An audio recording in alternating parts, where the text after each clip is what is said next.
Halo pemirsa, apa kabar hari ini? Semoga selalu sehat di masa pandemi ini dan selalu bersemangat untuk menjalani aktivitas. Bagi pemirsa yang harus tetap bekerja di luar rumah, jangan lupa menggunakan masker. Hari ini program Berita News Point hadir menjumpai Anda bersama saya, Amirah Dinda. Selama 30 menit ke depan, News Point akan menyajikan berita terbaru seputar Universitas Brawijaya dan Malang Raya. Jangan kemana-mana, keep on our channel News Point.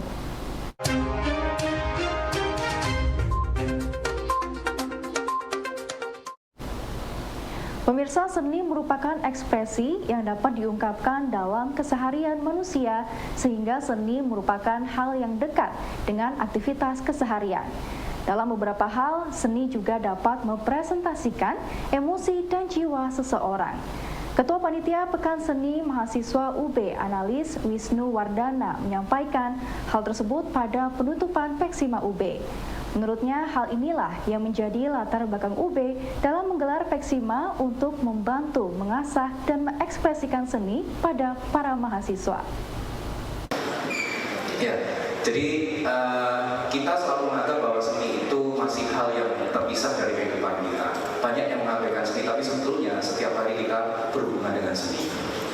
Kita melihat mobil bagus, meskipun itu temanya teknologi, tetapi tetap aerodinamika, bentuknya, yang kita lihat pasti bentuknya. Mobil ini bagus, itu adalah salah satu implementasi seni. Kemudian kalau kita lihat di handphone kita masing-masing, dulu yang kamera cuma satu, sekarang kamera banyak sekali. Apalagi sekarang teknologi bisa membuat orang yang mukanya pas-pasan, jadi sangat cantik gitu ya di sosial media. Tapi begitu diparahi, zoom gitu. Yaitu salah satu peran dari teknologi fotografi. Banyak sekali Bapak Ibu yang sebetulnya setiap hari kita tidak bisa terpisah dari seni. Dan Peksima ini adalah salah satu perwujudan dari kepedulian Universitas Brawijaya terhadap seni di kalangan mahasiswa. Dan ini harus dipupuk karena seni ini seperti yang saya sampaikan tadi bisa merepresentasikan emosi seseorang. Jadi bagaimana memanage emosi itu dengan baik, mengungkapkan dengan cara yang positif. Dan ini terbukti juga sangat penting untuk adik-adik mahasiswa nanti memasuki dunia kerja. Program pengembangan keilmuan, minat, dan bakat mahasiswa di Universitas Brawijaya mendapat perhatian penuh dari setiap wakil dekan 3 masing-masing fakultas. Wakil Rektor 3 UB, Profesor Abdul Hakim, mengakui kinerja para wadek 3 di lingkungan UB luar biasa. Saya diberi mitra wakil dekan bidang kemahasiswaan yang komitmen dan tanggung jawabnya itu luar biasa.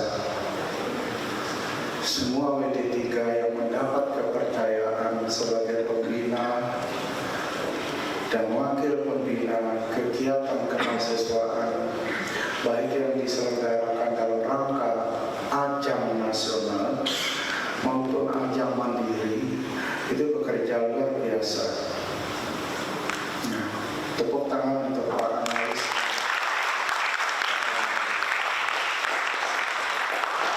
Demikian pula WD3 yang lain, ya, tidak peduli itu laki maupun perempuan.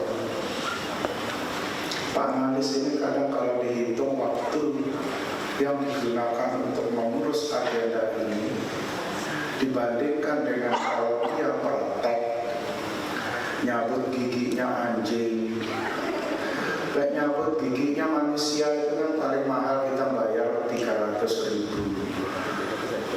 Tapi kalau anjing nyabut dan bersihkan satu, kata Pak Analis itu 3 juta bayar.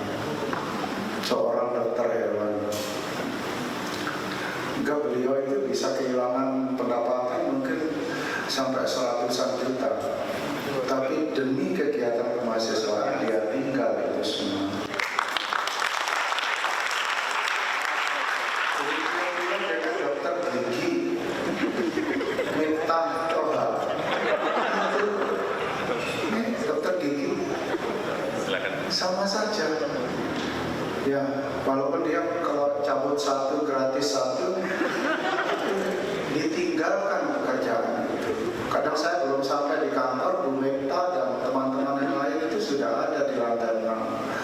bekerja mengurus semua agenda yang kita siapkan menghadapi ajang nasional.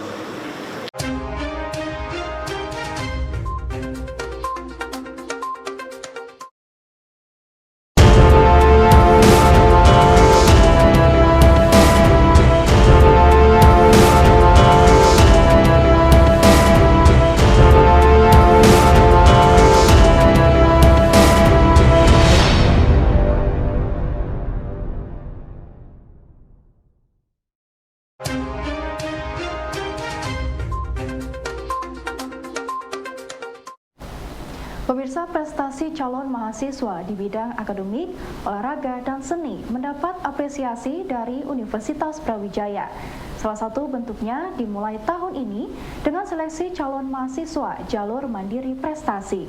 Wakil Rektor Bidang Kemahasiswaan UB, Profesor Abdul Hakim menjelaskan, saat ini UB sedang dalam proses melakukan seleksi calon mahasiswa yang memiliki prestasi termasuk bidang seni. Hari ini penentuan seleksi mahasiswa baru yang diterima melalui jalur mandiri prestasi. Apa yang diusulkan oleh WD3 beberapa tahun yang lalu itu direspon positif oleh Bapak Rektor. Dan mulai tahun ini dibuka jalur lulusan SMA yang berprestasi.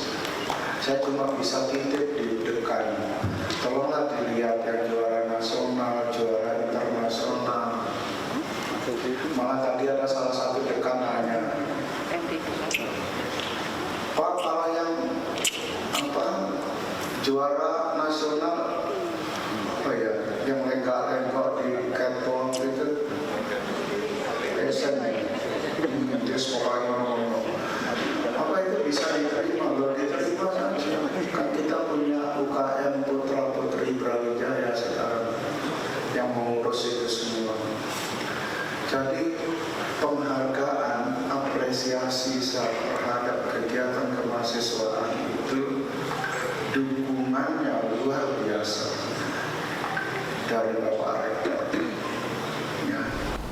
Bisnis startup atau rintisan yang mengalami gejala bubble pada akhir-akhir ini, menurut dosen administrasi bisnis via UB, Deta Fajri, merupakan gejala global pada semester 1 tahun 2022. Menurutnya saat ini, usaha rintisan tidak bisa lagi mengandalkan kucuran dana dari investor untuk melakukan bakar uang. Yang pertama kalau kita bicara soal OJK, dan punya peran signifikan gitu ya di sini gitu, karena lagi-lagi investasi atau apalagi investasinya adalah di saham, itu adalah decision pribadi dari investor itu sendiri gitu ya. Ini nggak ada hubungannya dengan peer-to-peer lending, tidak ada hubungannya dengan kredit gitu ya, yang OJK harus masuk di part itu. Yang pertama. Kemudian yang kedua, kalau kita bicara ekosistem, apakah kemudian ini karena ekosistem kita, bagaimana kita sebagai dunia ketiga atau Indonesia sebagai negara berkembang, sebenarnya bubble burst startup itu nggak hanya terjadi di Indonesia, Mas, atau Mas Siti, tapi ini juga terjadi di Amerika, dan itu juga terjadi di kuartal pertama 2022 gitu. Beberapa startup, bahkan Netflix itu gila-gilaan hancur sahamnya gitu. Bukan berarti kemudian karena ekosistem di Amerika juga belum sempurna gitu saya rasa, tapi karena memang hari ini eranya di mana startup itu butuh sustainability untuk mereka melihat bisnisnya lebih dalam gitu. Nggak hanya sekedar kemudian berharap pada chip-in capital dari investor atau institutional investor gitu. Prestasi mahasiswa di Universitas Brawijaya akan diselaraskan dengan kegiatan perkuliahan dalam bentuk rekognisi SKS.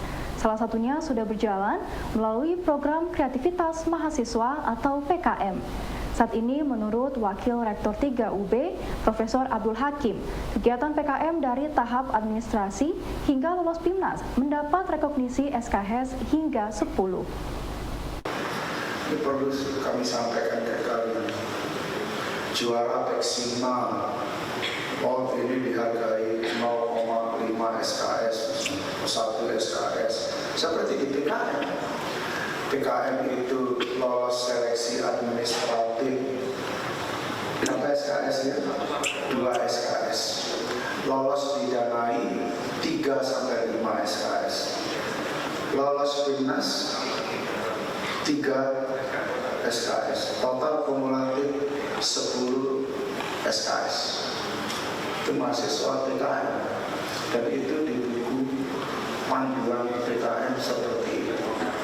Kegiatan kemahasiswaan yang lain akan kita upayakan direkognisi seperti itu, sehingga kalau mahasiswa kami itu mahasiswa UB lulus dari sarjana, ada yang ditunjukkan ke tempatnya dia melamar.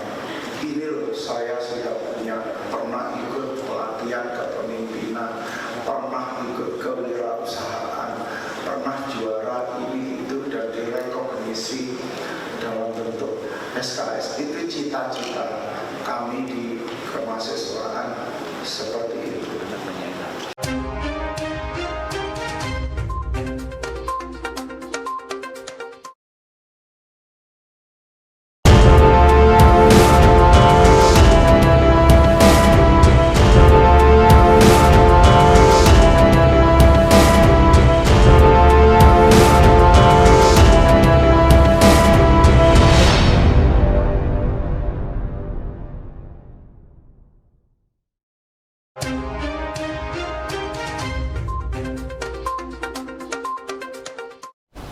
Pemirsa, pencegahan wabah penyakit mulut dan gigi pada sapi dapat dilakukan oleh peternak dengan menerapkan biosecurity secara maksimal.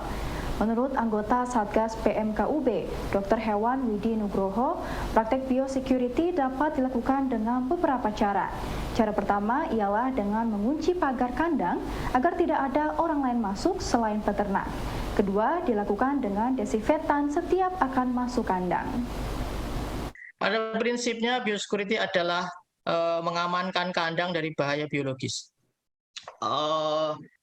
Dan itu tindakannya adalah sederhananya lockdown tadi, tidak boleh ada orang masuk ke dalam peternakan. Oke, itu yang pertama.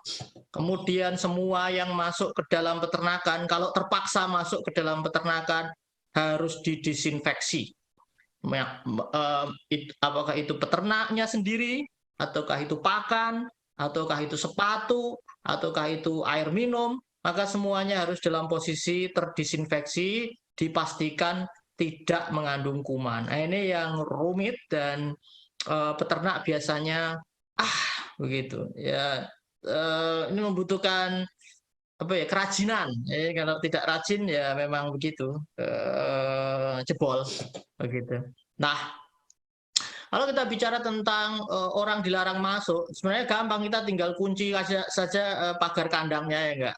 Kuncinya dibawa oleh peternak. Itu yang pertama. Yang kedua adalah kalau peternak masuk ini, kadang-kadang dia lupa, dia ini habis dari mana tangannya, terus bajunya dari mana. Nah, ini kita mungkin yang perlu kita bantu dari peternak adalah menyiapkan baju khusus untuk peternakan, kemudian menyiapkan tempat untuk desinfeksi, seperti kalau pada musim COVID dulu di depan pintu rumah kita diberi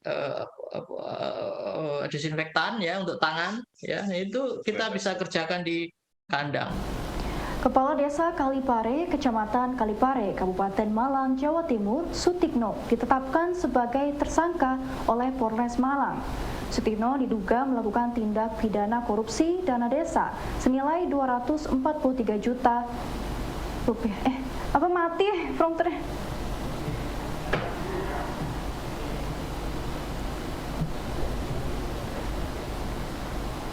Baru nyala lagi. Baru nyala lagi. Oke, dari awal ya? Dari awal segmen apa berita aja? Dari awal segmen apa berita ini aja? Oh, berita ini aja. Oh ya, oke.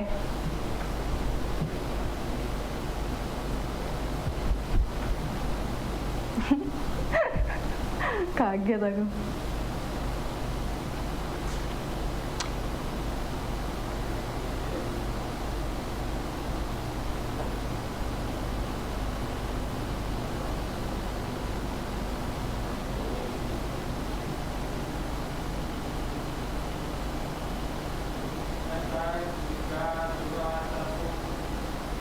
Kepala Desa Kalipare, Kecamatan Kalipare, Kabupaten Malang, Jawa Timur, Sutikno, ditetapkan sebagai tersangka oleh Polres Malang. Sutikno diduga melakukan tindak pidana korupsi dana desa senilai 423 juta rupiah. Praktek rasuah ini sudah terendus oleh Inspektorat sejak tahun 2019. Dampak dari proses pemilihan kepala desa itu, maka kemudian dalam perspektif sosiologis kita mengenal tentang praktek dominasi gitu ya. Jadi kepala desa itu karena merasa legitimate, dipilih langsung gitu ya, maka kemudian mereka mengesampingkan instrumen-instrumen yang lain. Misalkan ada BPD, ada perangkat desa, ada masyarakat gitu ya. Yang itu sebetulnya berakar dari upaya kita tentang otonomi desa itu untuk memperkuat kultur lokal gitu ya dalam proses, misalnya ketika pembangunan, ketika ini masyarakat siapa yang membantu mengawal, ada kader desa, ada pihak-pihak yang kemudian dilibatkan, kelompok masyarakat atau Pokmas misalkan seperti itu. Prakteknya hal seperti itu tidak banyak terjadi gitu loh. Jadi semuanya dominasi kepala desa dengan pihak yang kemudian dipercaya dalam tanda kutip oleh dia dalam proses arus keluar masuk anggaran pelaksanaan pembangunan. Nah, disinilah letak masalahnya akhirnya. Jadi tadi mungkin Mbak Dini benar, kontrol sosial masyarakatnya itu semakin luntur gitu ya di masyarakat desa kita. Dalam situasi-situasi saat ini itu sudah semakin apatis mereka karena melihat proses yang awal seperti tadi, masyarakatnya juga terjebak dalam sebuah ritme politik yang kemudian kalau tidak ada, katakanlah 50.000, tidak ada 100.000, mereka nggak nyoblos gitu ya. Terus kemudian dampaknya akhirnya seperti itu kan, karena biayanya awal besar, sehingga kemudian ya sumber yang bisa digunakan untuk dalam tanda kutip diselewengkan, ya APBDes gitu. Nah ini yang kemudian kenapa pola ini kok terus di mana-mana banyak berlangsung, kecuali misalkan mereka punya upaya-upaya di dalam hal memperkuat gitu ya, memperkuat basis pendapatan desa, PADES gitu ya, pendapatan asli desanya, misalkan melalui instrumen-instrumen yang dimungkinkan untuk menjadi penghasil rupiah misalkan gitu ya, atau sumber pendapatan desa. Kajian literatur menjadi alat yang sangat berguna dalam memberikan konteks pada penelitian sehingga peneliti bisa memberikan evaluasi kritis bagi bidang riset yang sedang dikerjakan. Bagi mahasiswa S3, kemampuan dalam kajian literatur mulai dari mengenal definisi, tipe, manfaat, tujuan, dan tahapan dari kajian literatur.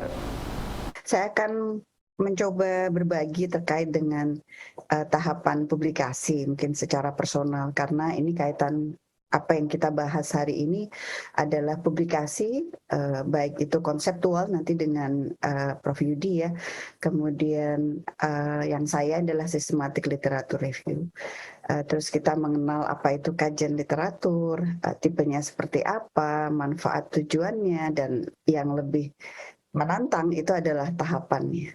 Termasuk kaitannya terkait dengan proses publikasi, mungkin saat saya berbagi proses penulisan yang ini ditujukan untuk publikasi, ya saya akan cerita juga sedikit pengalaman kami berjibakunya dengan publikasi ini gitu.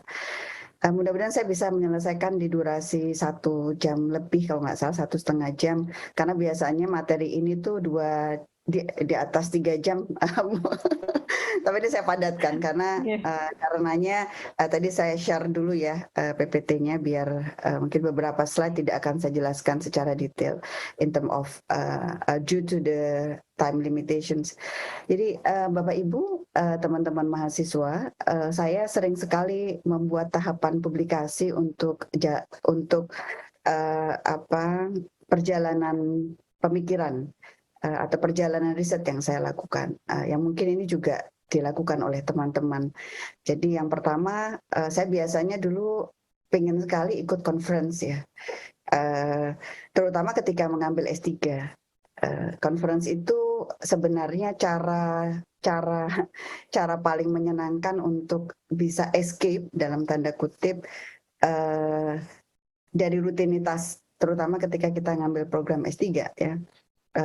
Maka ketika memilih conference, kadang tujuan utamanya itu tempatnya di mana nih, negaranya mana gitu. Tapi ya kemudian kita linkkan dengan tema dan kualitas conference, karena banyak sekali conference yang mungkin juga abal-abal.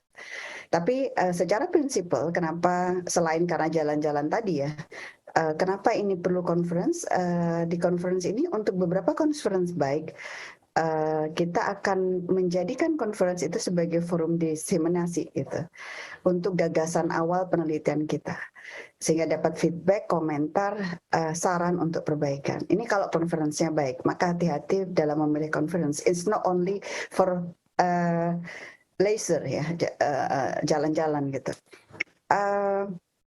Di sisi yang lain, conference ini ada deadline. Jadi ada lini masa tertentu yang saya pribadi ketika bekerja melakukan publikasi, terkadang ini solo karir ya, sendirian, dalam arti bahwa bukan saya menulis sendiri, tidak ada deadline ya. Baik pemirsa, informasi tadi sekaligus menutup perjumpaan kita hari ini. Jangan lupa saksikan News Point setiap hari pukul 19.30 waktu Indonesia Barat hanya di UB TV, Televisi Pendidikan Universitas Brawijaya. Saya Amirah Dinda dan seluruh kru yang bertugas pamit undur diri. Tetap patuhi protokol kesehatan, wajib menggunakan masker. Terima kasih dan selamat beraktivitas.